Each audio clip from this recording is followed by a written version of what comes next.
You knew when Golden State, especially in the absence of Steph Curry, was going to be playing last night in Minnesota, that they were going to be totally up against it. And the only question was, at what point does Draymond Green get thrown out of this game? Tom Haberstroh, I don't know if you guys saw the graphic he put up last night. He was like, hey, quick reminder, because this is after Draymond clubs Naz Reid, who, I mean, bro. I joked last night on the mismatch. I was like, I know they made him do the counseling on Zoom with all of the counselors and whatever for his mental faculties. He needs to have limb control. No, he does need limb control. Lessons, because he just cannot control his limbs any direction. So he clubs Naz Reid and then jumps in Tyler Ford, who the referee's face, and calls it effing BS. and they had to like send him to the bench. And Haberstroh puts out this thing, reminder, Draymond Green is 4 times more likely to get thrown out of any game Steph Curry. It's not like, that's true. I forgot about that. It's a thing. He gets thrown out of games when Steph's not playing. Yes. Yeah. He's like, I don't want to play. I ain't doing it without Steph. If he's not here, I'm not here. So he just like always does something to get thrown out of the game. Yeah. And that happened last night. And then, of course, I heard you and Jessica talking about it after the game. Then I sent you guys the clip. Jalen, do you have the clip, by the way? I didn't send it to you. I don't know if you have this offhand. Anthony Slater on Twitter posted it last night, but it was right before I was about to go to bed because I had to watch all of that game just because we were going to be recording afterwards. And the hilarious part about all this is we're going to be recording after this game last night. In the first quarter, I texted Jacoby because sometimes we'll just start recording before the game's even over because it's like, okay, this game, like we know what we're talking about with this game, and nothing's happening the rest of the way unless somebody happens to get injured. So leave it on and monitor it. If somebody gets injured, then we can talk about it. Other than that, I text him in the first quarter and I said, Kevin Knox is in. You want to go ahead and record? Because what are we doing here? And then we got to the point where we're both having to watch this. In the fourth quarter, he texts me, and he asked me a question that I did not know the answer to. He said, who the hell is Braxton Key? And I was like, okay. What? Right. Mr. G-League. Mr. G-League knows who Braxton Key is. No. You're Googling who Braxton Key is, too. No, I think he played. Dare. No, I think he. Okay, I'm not looking at it, but I think he played at Virginia. That's right. He did.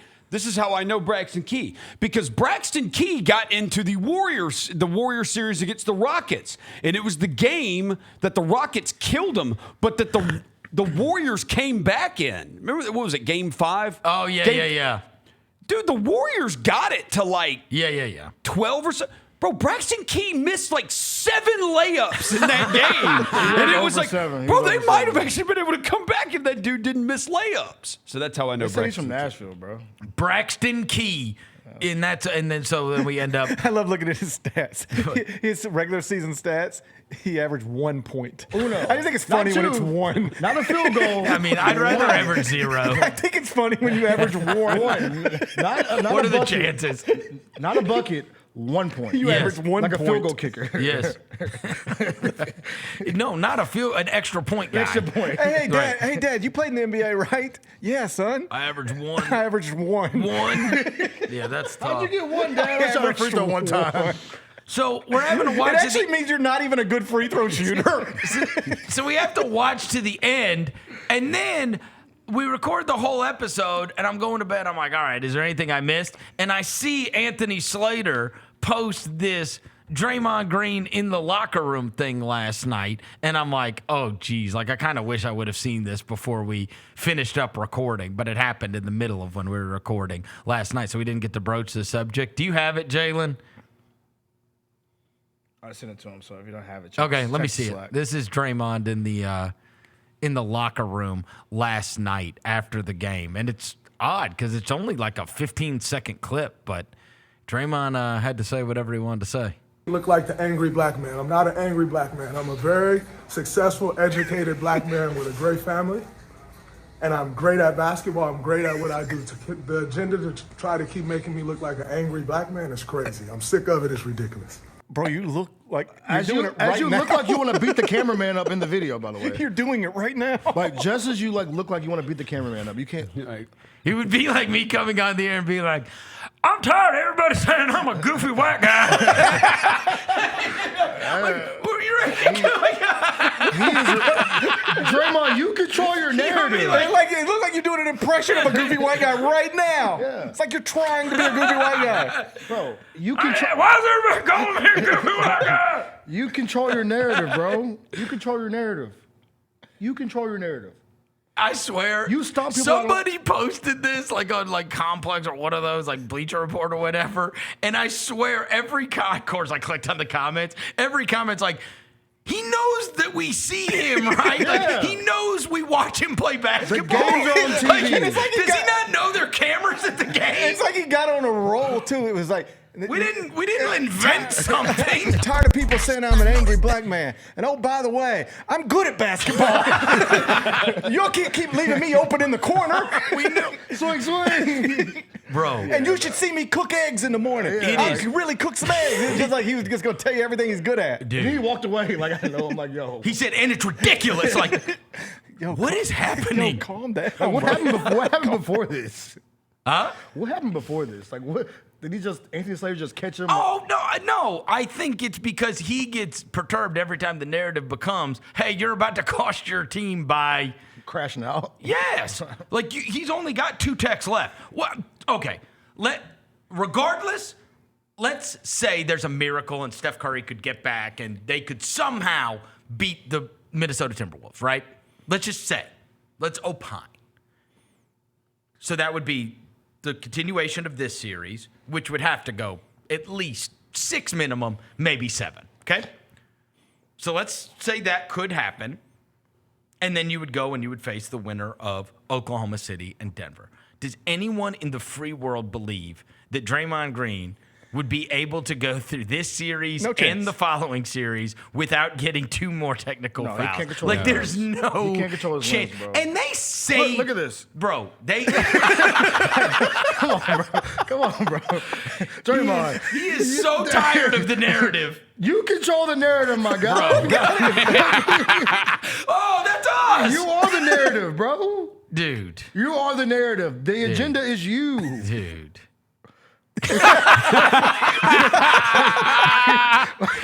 Oh my. What is it?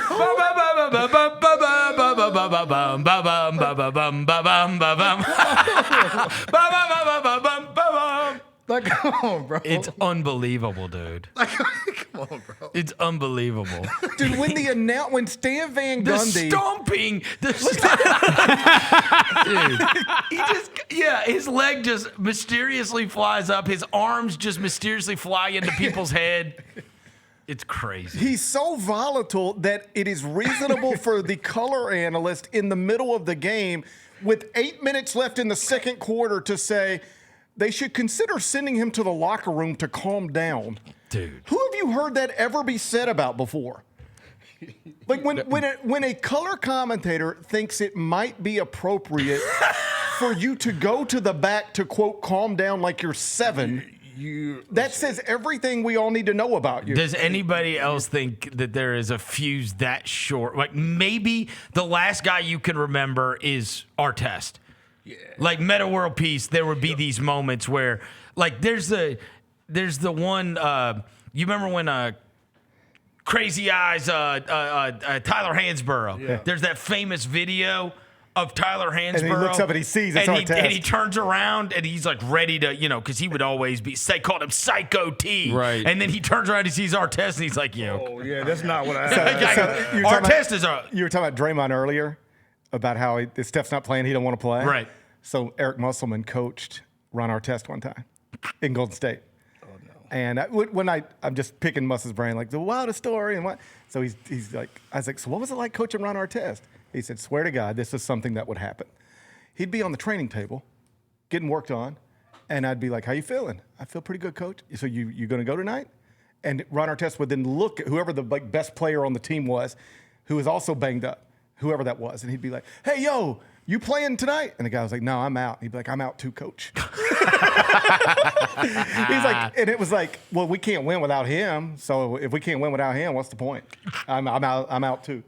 He's like, and you couldn't even argue with him. You'd just be like, all right. Yeah, that guy. Yeah. That's a different level than even Draymond. Yes. Right. No. Like when he snaps, he might run into the stands. He did. He ran that's into like, the I stands. don't think Draymond Green's like a snap that like I don't think Draymond Green's a crazy person in real life. right. You know, like just walking around his house. Do you remember? When two crash outs meet each other. We've talked about this a lot of times in the past, where I will never forget when the Lakers were down in the playoffs. Might have been this series. I can't even remember what series it was.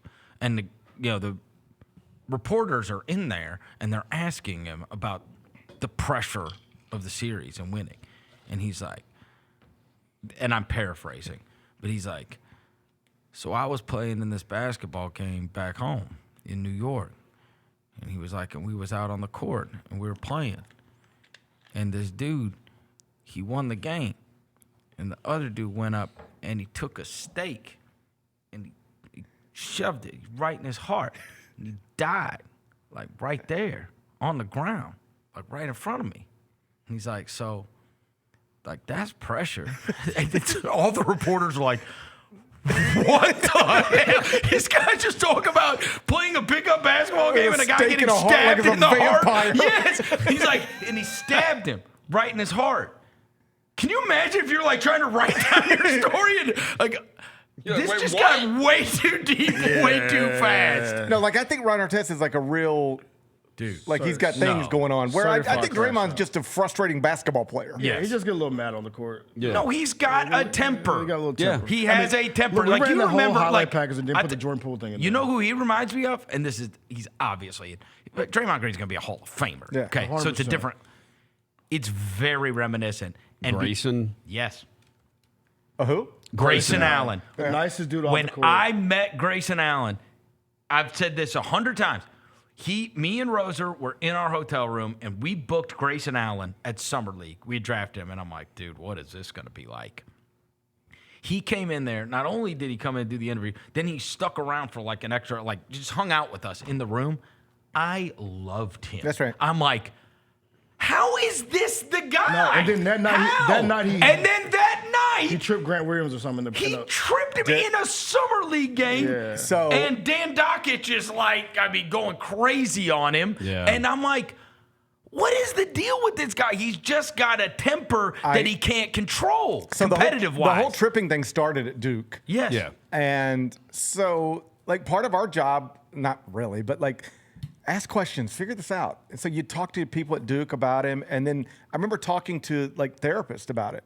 And the best explanation I ever got was that it's a defense mechanism on some level. Like they said, the only time you ever see Grayson Allen do these things, there was a pattern, and it was when things are going badly. He's getting beat off the dribble. He doesn't know how to stop this bad thing from happening, and that stops it. Yeah. That like pushes pause on the whole Interesting. thing, and it just gets him out of this. It was a defense. This is Well, like it's not like Draymond does this when they're winning. that's right. It's like a like That's interesting. It's a defense mechanism to stop this bad thing from happening. Whatever's happening right now, if I do this, it all stops. And maybe then I got another problem, but this problem's over. Yeah. Interesting. That's what it was. Yeah, maybe so. And the craziest thing is, if you ever meet him, Right. you will love him. Right. Yeah. And he's like the most you can't believe that's the same person that you've watched be a total batshit crazy. I mean, he's nuts. The same way we just put up that stuff about Draymond, there are compilations of Grayson Allen doing like crazy dirty stuff that could super injure people. And you're like, how are you the same guy? And I bet you if he was speaking honestly to you, he would tell you, if you went back and watched him, those moments with him, he would say, I didn't even know I was doing that. I didn't even know that was happening. That's He interesting. blacked out kind of thing. Yeah, this is that type of thing. Well, Draymond, like, it's like this, I can't control my lip. Like, he tries to get away with it like, I didn't mean to do that.